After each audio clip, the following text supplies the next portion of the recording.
Mystery Train, Images of America in Rock and Roll Music by Greil Marcus.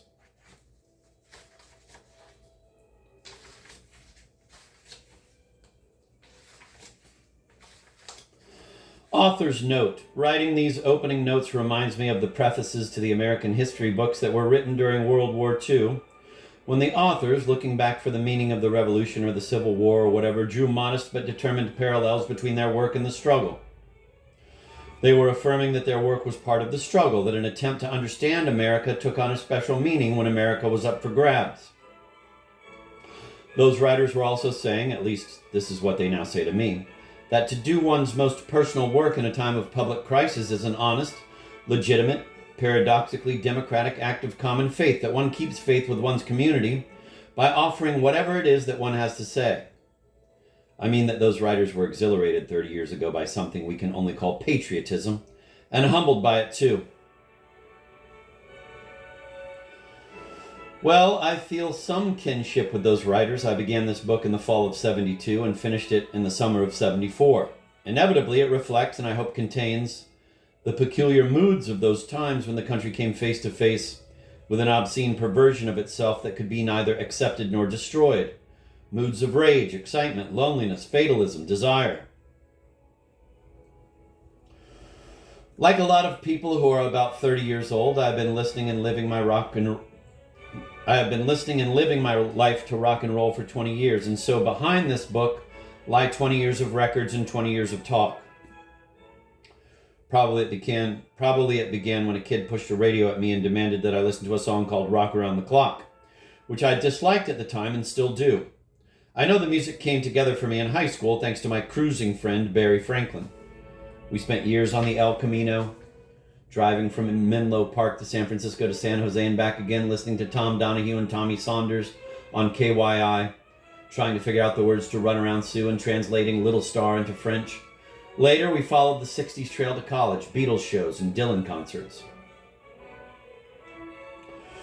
About a month before the Beatles hit, I met my wife, Jenny, who confirmed my enthusiasms and who has always kept them alive. It means more to me to say that this book wouldn't have been written without her than to say that it couldn't have been.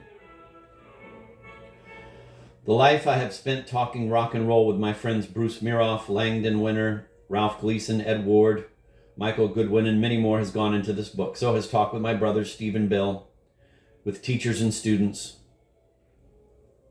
and with my daughter Emily, who picked Mystery Train as her favorite song at the age of 2.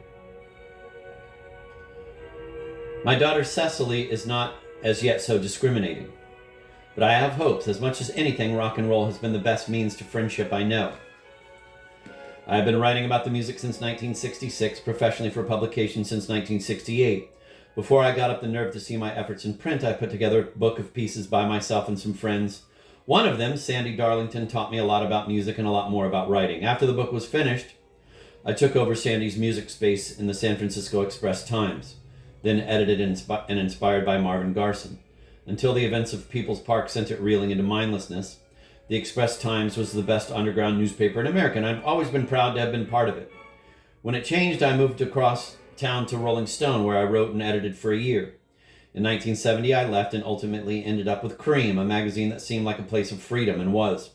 Cream gave me the chance to try out many of the ideas that eventually found their way into this book. There would be little to those ideas without the study I did in American political thought and American literature with 3 Berkeley teachers, John Schaar, Michael Rogan, and Norman Jacobson. And there are a few books that mattered a great deal to the ambitions of my own book and to its content.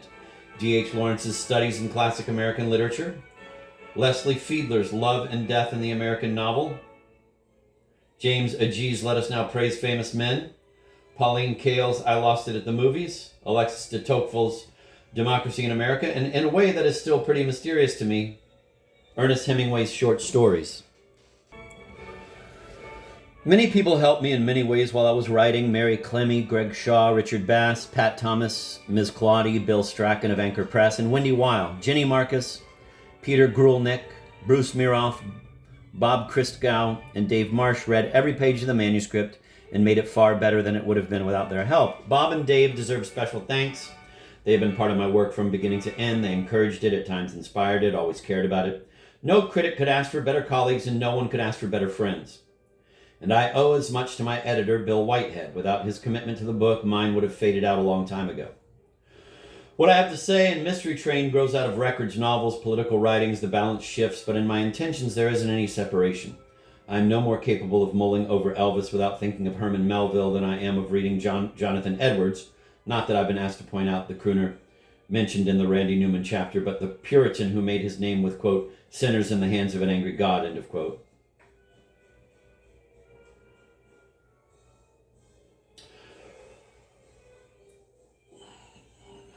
Let me repeat that sentence. I am no more capable of mulling over Elvis without thinking of Herman Melville than I am of reading Jonathan Edwards, not, I've been asked to point out, the crooner mentioned in the Randy Newman chapter, but the Puritan who made his name with, quote, sinners in the hands of an angry God, end of quote, without putting on Robert Johnson's records as background music. What I bring to this book, at any rate, is no attempt at synthesis, but a recognition of unities in the American imagination that already exist.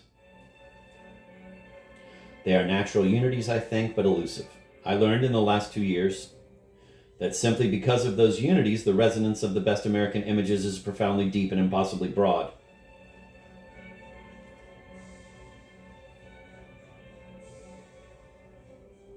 I wrote this book in an attempt to find some of those images, but I know now that to put oneself in touch with them is a life's work. Berkeley, August 9th, 1974.